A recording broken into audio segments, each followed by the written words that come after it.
Hi everyone, I'm Pigor.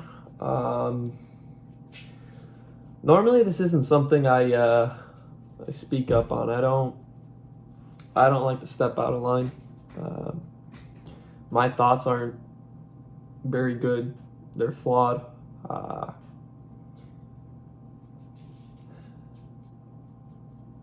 there's very little things that I love in the world. Um, Certain psychological issues and chemical imbalances create that issue for me. Um, but soccer or football or whatever you want to call it, is number one for me. Married. Told my wife I love her. She knows I love her. But soccer is something I've known for every day of my life since the first time I could recollect anything. I wrote something out. This message kind of goes to Lebron James, really, but really all the owners of any of the 12 teams that have joined the recent European Super League. The reason I want to address this is, if you can't tell, I have quite the American accent. Most people don't really value Americans' opinions when it does come to soccer or football in Europe. But something about me is I was born and raised in Northern Ireland. I'm not from America. I actually still have my green card. I moved here in 2005. I grew up the initial years of my life idolizing English Premier League soccer. I actually had a speech impediment growing up where I couldn't pronunciate my R's. I would say "wha" like a W. And one of my first memories of a kid is Wayne Rooney in, I believe, 2003 scored a volley against Newcastle. It was one of the most amazing volleys you'd ever seen, and he was arguing with the ref and stopped arguing, ran over and just immediately nailed the ball and had this amazing flight on it. And me as a kid, I went and emulated that for years and tried over and over for my volley technique just to match that. But I remember screaming to my parents and my older brother at the time, Wayne Rooney scored! It's Wayne Rooney! The embarrassment that would come out of that for years to follow actually forced me to teach myself to get rid of that speech impediment. I had an older brother, and he had friends that would give me a hard time with that, and they'd always say, "Hey, who's your favorite football player? Wayne Rooney? Wayne Rooney?" And it became an on-running joke, but you don't even realize, but a speech impediment had nothing to do with football or soccer, but the sport did something in my brain to teach me, hey, this is something you should work on and improve, and it'll improve your life. And it did. I went on to have much better life after that because I learned that I could actually put on a voice. I could change my voice and how I pronunciated things. 10 years later, moving to America in 2005, I learned to have an American accent. One of the most annoying things for me, similar to that speech impediment problem, was when I came to America, is people would say, speak for me. Hey, can you say something for my friend? Hey, that's the Irish kid. And it's an uncomfortable feeling. I didn't like it. I chose to mimic the American surfer dude and come up with American accents to get rid of that stigma, just because I didn't like it. I didn't like the feeling of being the kid of one thing. I didn't want to be, because I'm Irish, people are interested in that. I'd rather me choose when to bring that out and tell you when I want to tell you, so I can know about you before you try to ask about me, because a relationship goes both ways. And when someone's just asking about you, you're an entertainment spectacle. So I have the understanding of European soccer. I grew up on it. I loved it. But I moved to America at a young age. And in America, one of the first things that happened was I didn't know anything about American sports. The NFL was rugby for wussies because they use pads. The MLB was the New York Yankees and others. No one knew anyone else. It was the New York Yankee cap that Jay-Z wore. You didn't know anyone else.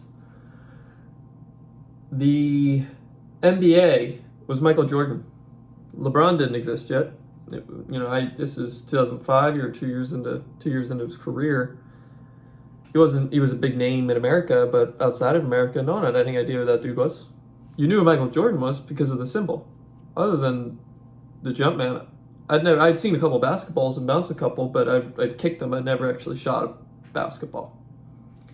So American sports weren't my forte. I made fun of them. I used them as a haha Americans, haha. It was a very belittling way to say football instead of admitting to the soccer and fitting to the culture. But it was something I eventually curtailed to, just out of respect and to avoid arguments and the irrelevant foot-fairy comments and ignorant thoughts of each other's sports. And what I did was I opened my mind and watched all the American sports, and eventually I actually spent upwards of $1,000 an hour, 1,000 hours a year. I spent upwards of 1,000 hours a year watching NFL, NBA, NHL, MLB, golf as well, which not really American, but something I did get into as well. But I basically became a sports fanatic. It doesn't matter what sport it was. I wanted to watch it. I wanted to learn about it. I wanted to analyze it. And I was a statistics nerd. I just love statistics. Ironically, baseball being my least favorite. You'd think it'd be the most. But basketball became my favorite. But over the years, I came to love the Steelers. Great times in 2005. I chose them. My brother chose the Seahawks, the first Super Bowl we experienced. Hey, you got to pick a team. Steelers won, stuck with me for years. The 2008 Super Bowl, face paint, fully decked out, hair dyed, celebrating against the Cardinals. The San Antonio Holmes catch, I cried for. I screamed and cried. The passion behind it, I loved the NFL. Everything about it. In the NBA, I chose the Kings. That came from just playing NBA Live 05 or something with my brother, and he would choose Carmelo Anthony. And he had this dunk where Carmelo would grab his crotch and one-hand dunk, and it was this very big meme he would do over me. But what I realized is the one player who was very good at stopping that was Chris Webber. Chris Webber was great in the game, and he played great interior D. And Peja Stojankovic was also on the Kings with Mike Bibby, two of the best three-point shooters in the league at the time. So I ended up loving the Kings through playing video games. Became a huge fan. When DeMarcus Cousins was traded, one of the saddest days of my life. He was my favorite player. When he went to the Pelicans, it was like someone stabbed me. It was almost as bad as the first time when they were almost going to relocate Sacramento. Although it would still be my same team, it hurt just to know they were going to move the franchise and maybe change the branding to it. It feels different, I mean, I don't know personally, but I'm sure a Charlotte Hornets fan could contest that maybe they're not a Charlotte Bobcats fan, or a Charlotte Bobcats fan is a New Orleans Hornets fan, or the franchises that change names and how that demographic works. It's complicated in America, and it creates a sticky history where you have to clarify things. When you say, oh, this team's won this many trophies, you have to clarify, oh, well, the Kings have won a championship, but they were the Kansas City Royals or whatever they were back in the day. They weren't actually the Kings. It was a different team technically, but they're still the same franchise. And the way that all works can be complicated. But in America, it works. It works because in America, you guys have a safe hold in what's called college athletics. It's basically a model similar to what I would consider indentured servitude. You're forced to work for someone to get living costs, school, and a degree, which I don't actually personally value or see the multi-thousands of dollars of value in that, especially today's day and age. It's just extended high school. It's, hey, do this, be a cog in the system. It's not really beneficial to anyone other than the piece of paper. At 18 years old, you reward these kids for going 18 years, developing themselves and becoming athletes, and you reward them with, here's living for a couple years while you try to see if you can either make it to the next level or work on this piece of paper, and then GTFO, we don't want you anymore. It's a weird system. College sports have never made sense to me. I grew up with, youth systems. When you have a youth system, when I was 7, 8, 9 years old, I was trying to get scouts to watch me so I can get into a system. Northern Ireland didn't have the best teams in the world. My cousin ended up getting in one of the academies, and His food's covered, while he's at sports, his transportation's covered. He gets to go to a better school. He gets individualized teaching. It was a great opportunity for him that I wanted, and you got that 8, 9, 10 years old, and you were self-aware of that. It wasn't something like, oh, that's impossible. You work for it. It's the reason you're playing the sports and want to become a professional athlete. You have to take step one, and you know that. And the opportunity's there. And if your family isn't able to, say, take you to practice every Saturday or take you to a game every Sunday, Saturday, take you to practice 3 times a week, pick you up from school, make sure you're getting to your friends to go play in the streets.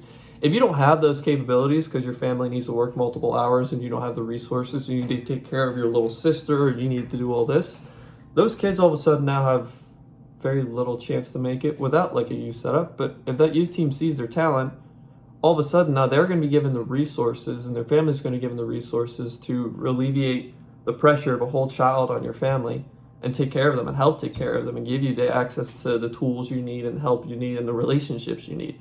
It's huge. You think of a player like Marcus Rashford, who at 7 years old, I don't claim to know anything about Marcus on a personal level. Favorite player, love him, love what he's done in the UK with the food.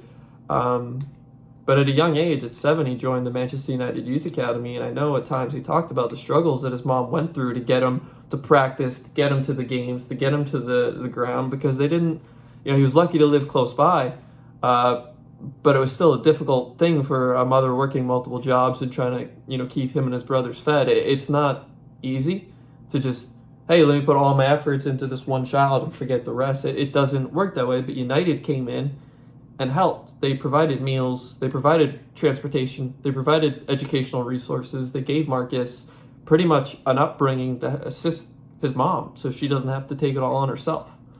America doesn't have shit like that. At 18, you're given it a chance to earn a piece of paper, but you have to fucking work for it, which you'd have to work for in the youth system too. But why are we waiting until 18 to help these families out? If their kids have talent at a young age, why are we not harnessing that talent and putting them into these academies to develop that talent and make the best athletes of tomorrow? It doesn't make sense. In England, I see kids, I did a little bit of research. There's 37 professional leagues in Europe, 1,000 clubs spanning 30 countries. The European Super League is going to directly benefit 15 of those. It's basically a new 1% to further, pull away from the other 99%. But I digress. In England, they have about 69 of these clubs in a professional association today. Of these 69 clubs, 52 have youth academies. 52, say they bring in 10 kids per age group, you're talking thousands of kids being given these resources of these massive clubs with the financial. Yes, obviously there's operational costs that go in with that, but in the future, you get the opportunity to have what America somehow figured out to do for free, which is take people on these rookie contracts for very cheap, develop them, and hold them ransom for their first 4 or 5 years of their careers. It's not nice in England to have the same situation, but when the team is raising you from 7 years old to 18, you feel obligated to I'll take this much less this year because I wouldn't be here without you. You kind of have that loyalty and you're willing to, and at the same time, you don't have to. You're allowed to go to another team who's offering you that extra $1 million a week or $1 million a month or whatever it is that you want, and you can go there. You're not stuck. In soccer, there's also the good faith standards of, hey, if someone offers us money and you want to, we'll let you go to that team as long as we get what we're looking for and you're happy, all parties are happy, we'll let you go. That's normal. That's great. In the USA, hey, Anthony Davis, you gotta basically be treated like trash online because you want to move your team because you can see they're not building around you or giving you the opportunity or resources to grow. And you're stuck in a contract that you have no other choice but to either hand back all the money you've gotten or play for a team that has no desire to win and is going to harm your reputation as a player the rest of your life. No, instead he has to go on social media, take the backlash, have all the racists and assholes of America come after him and calling him a greedy, self-centered, whatever, because he wants to win. Does that sound right? No. The other thing that bothers me,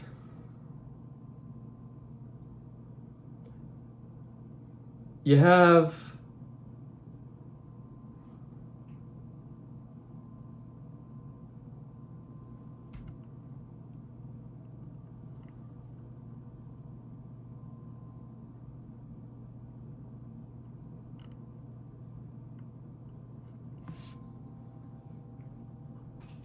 American sports have the closed system. And I've always said, like, oh, it'd be so good to add in the European model with promotions. You know, let's use the NBA. We'll use the NBA as the example for this. This is where my brain's going and where my justification is for this. And let's take money. Let's pull it away for a moment. Think about everything else. I know money's important, and this is a business at the end of the day, but we're just going to take it out. Talk about everything else at the moment. So let's look at the NBA as a whole. We're at, I believe, 30 teams across whatever leagues, divisions, does not matter. If the NBA were to take the G League, make it an additional 30 teams, and instead of making it a developmental league that's part of these franchises and they're, you know, oh, this is my G League affiliate, this is my affiliate, no. Make the G League franchises that could be bought up by anyone, but that means, hey, if I want to go buy a G League franchise, just like Dwayne Wade is going and buying a part in the Utah Jazz, I can go buy a franchise over in the G League, right? You make these franchises, and what you'll do is, instead of making it where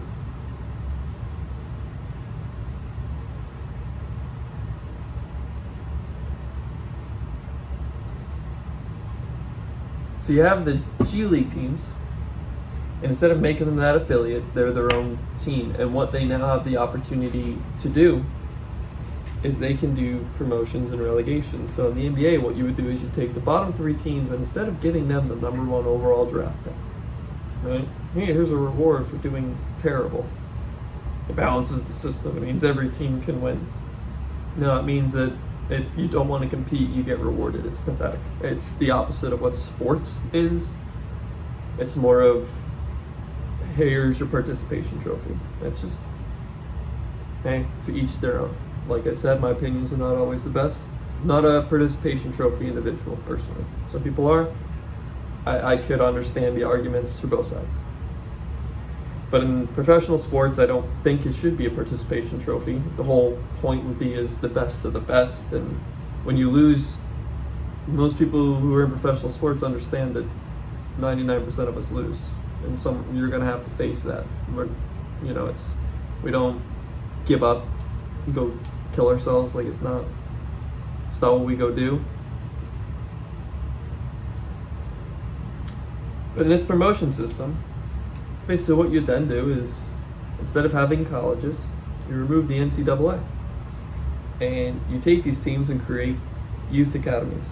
So the New York Knicks Youth Academy can now recruit kids 6, 7, 8 years old in the city of New York, and kids around the area that you see have talent and have the physique and build potential, and you see the mentality growth, and you're like, hey, I want to grab this kid now, give him all these opportunities, basically alleviate the financial stress that he creates on his family, and in return, he trains for us.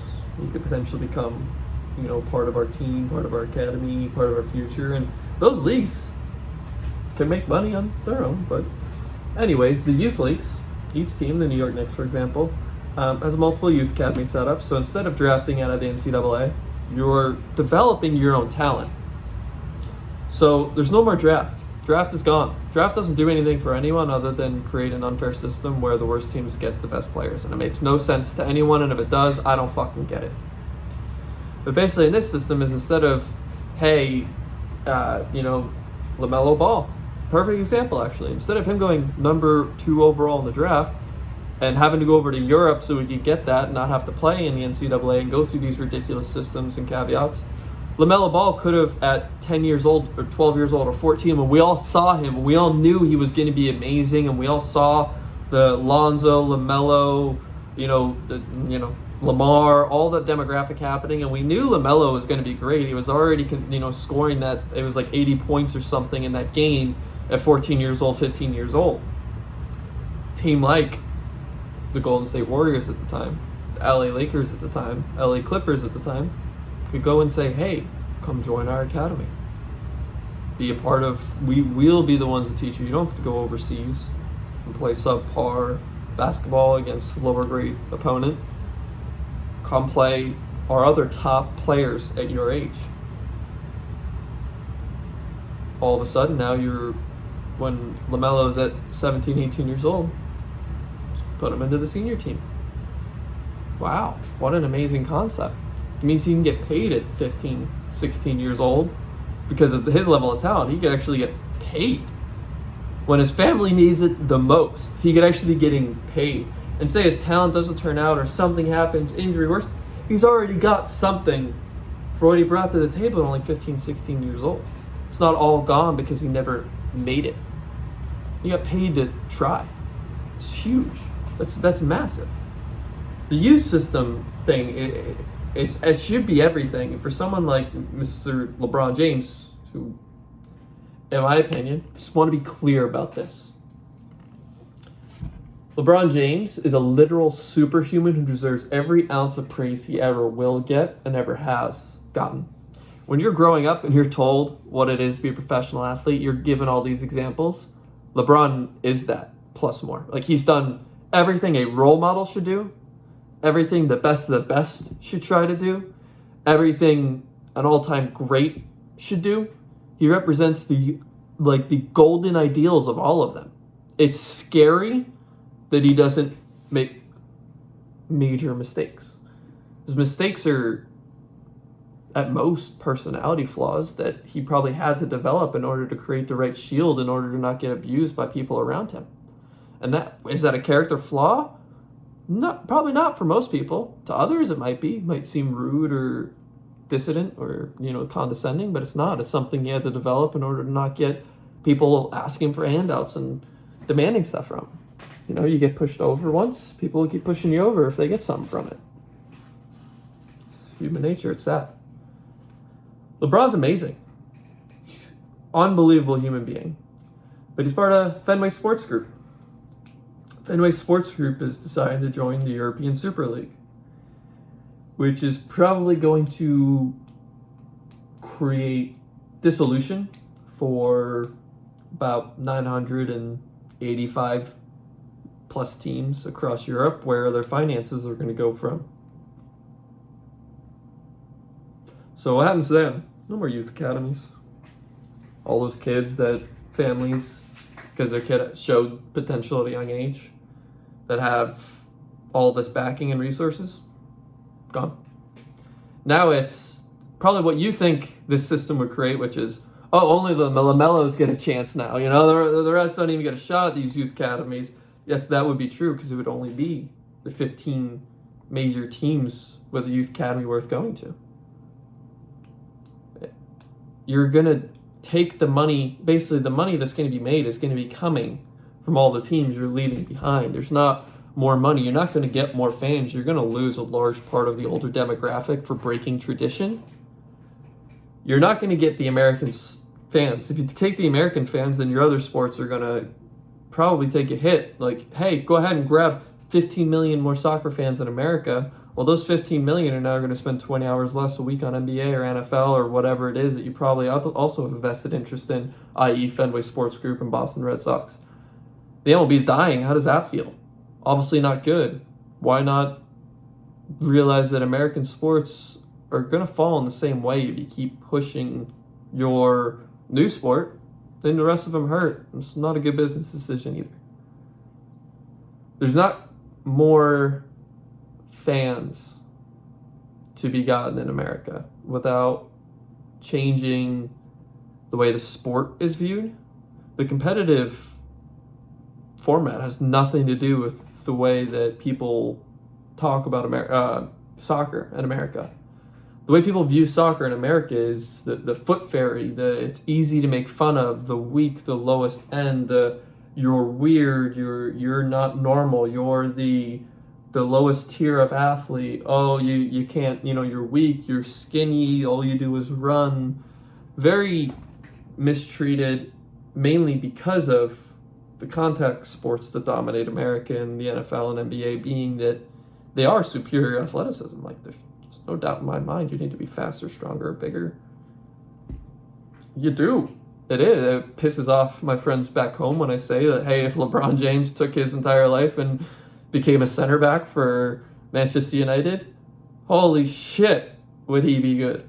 Like, one of the greatest to ever live, because he's a freak of nature. The physique, you don't get that in soccer very often. You get maybe a Paul Pogba, that you put him in the NFL or NBA, he's going to get broken in half. He's not a physical specimen that you can't believe. I mean, you look at Megatron, put him in goal. I mean, the dude could jump, outrun pretty much anyone that plays the sport right now. He's a freak of nature. You don't get those athletes in soccer in America. And without that, you don't get the cool factor. And without the cool factor, you don't get the youth. And without the youth backing, you don't get the new fans coming through that you think are going to come just because you're changing the competition format. Competition format is not what soccer gets made fun of for. I've never in my 15 years in America had someone come up to me and say, Premier League's stupid. How do you put some teams down a league? Because they suck. Why do you give your worst 3 teams in a league the best picks? Oh, to balance it out. Oh, yeah, that's competition right there. So you're treating everything like a business except the sport itself. Everything outside, it's competition, survival of the fittest. You're not big enough, you're not fast enough, you're not strong enough, you're going to fall behind. But in the sport in America, with the closed system that we have is, oh, you're not big enough, you're not fast enough, you're not strong enough? We'll help you out. We'll give you the biggest, fastest, and strongest. We got the offer. How about that? We got you. Doesn't make sense. It's America.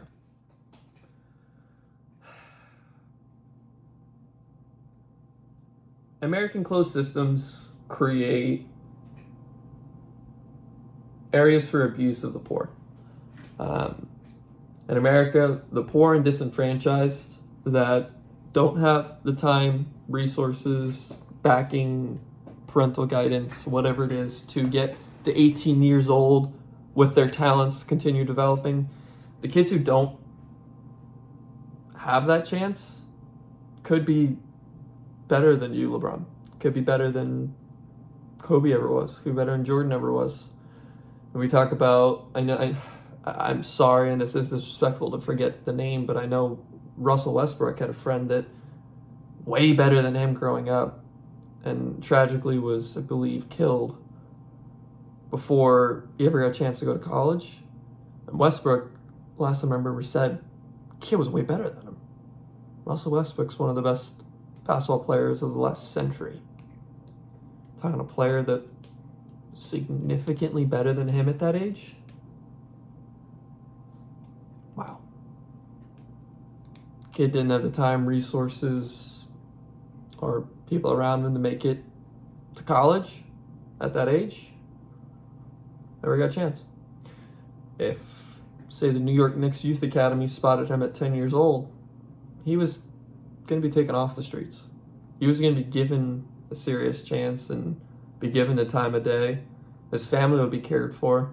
His family would be given relationships and opportunities to promote their actual lives, which then may help against some of the issues that the disenfranchised see in America, which is the bro system of only hiring, the bro, only giving an opportunity to someone you know.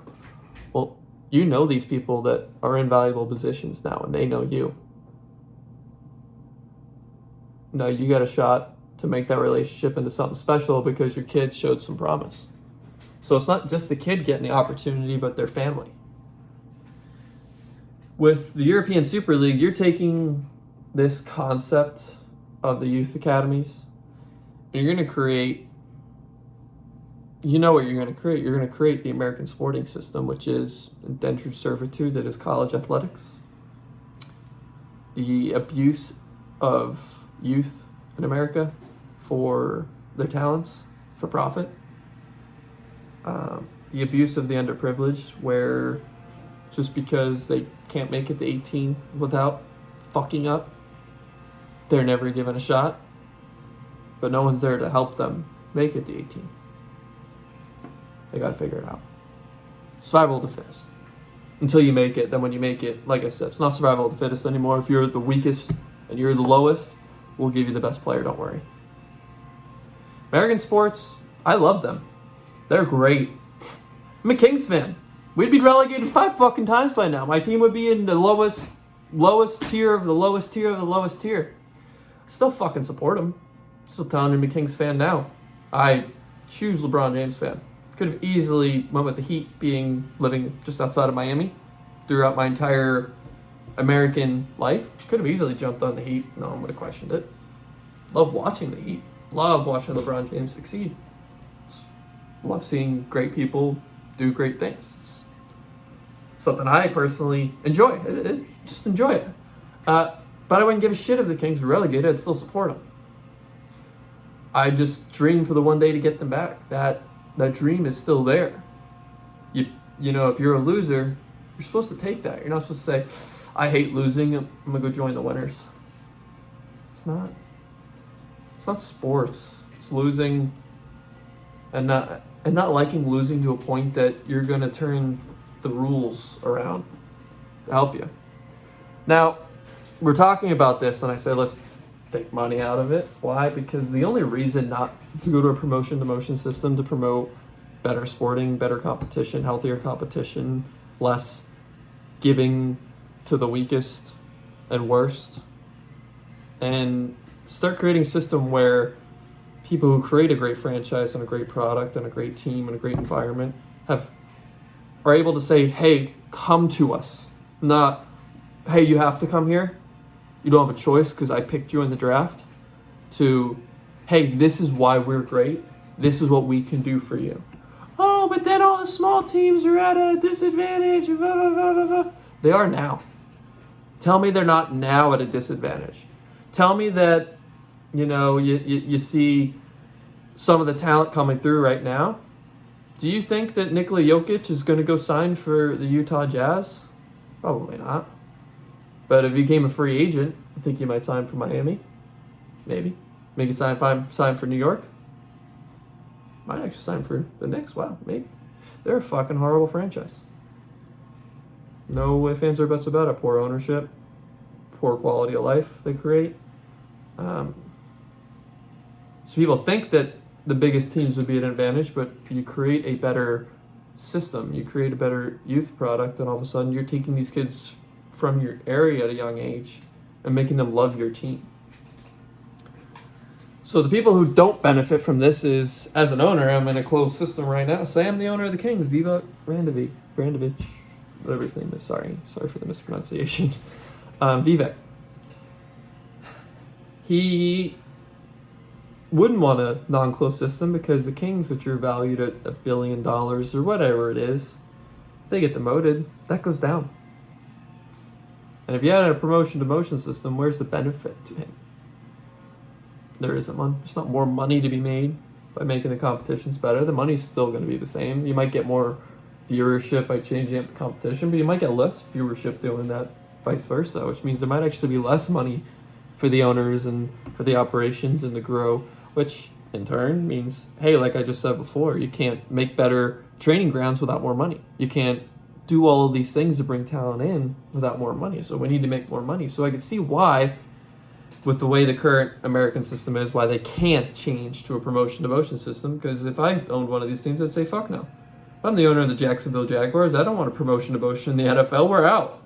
We're going to be gone in a few years, and then our entire existence is going to be either getting back or staying in the top tier of football instead of working towards playoffs and, they're not winning the Super Bowl, but whatever they want to work towards playoffs is good enough for the Jaguars. And it's the same thing with like, you think of Michael Jordan. Think he'd be happy? A hero amongst men being a minority, owning something as large as an NBA team. I don't think me or other parts of the community would be happy seeing him lose $300 million in valuation on his team because they suck. Whose fault is that? Partially his, but I can see why you don't want to see that happen. I mean, you put the emotional side in it there, and I felt that. I don't I want to see Michael Jordan kicking the ass of all these white rich owners. It's an emotional attachment to the times we're in, and it's not the right or ethical way to think about it. But you root for your personal interests sometimes, and that's one of them. So my message is to LeBron James, minority owner of Fenway Sports Group, which have recently joined the European Super League.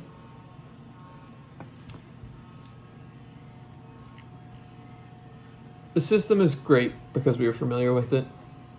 Having the pyramid system, though, creates 5 times the opportunities for the little guy to do something great.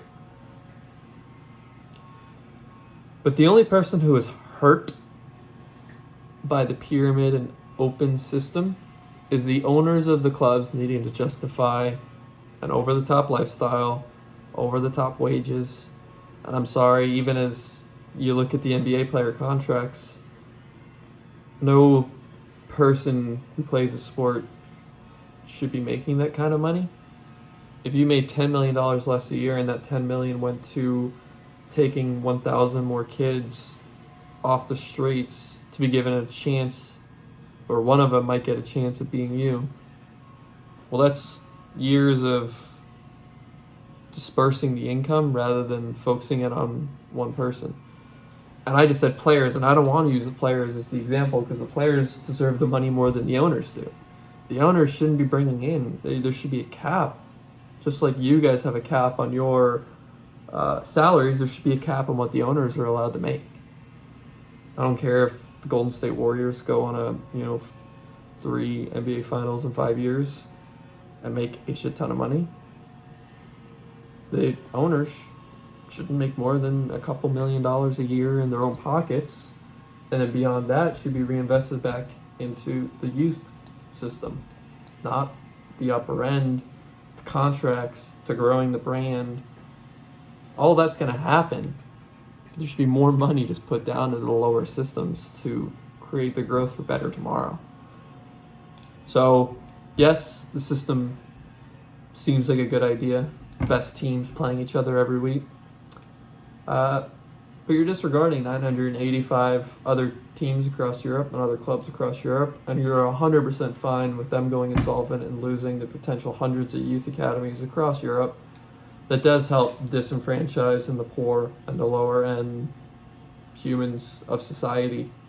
And you're telling them, yeah, fuck you. I want to make a couple extra million this year and grow by 7% year over year. If we don't grow that 7% year over year, our shareholders won't be happy. And if they're not happy, we lose money. And we can't keep going.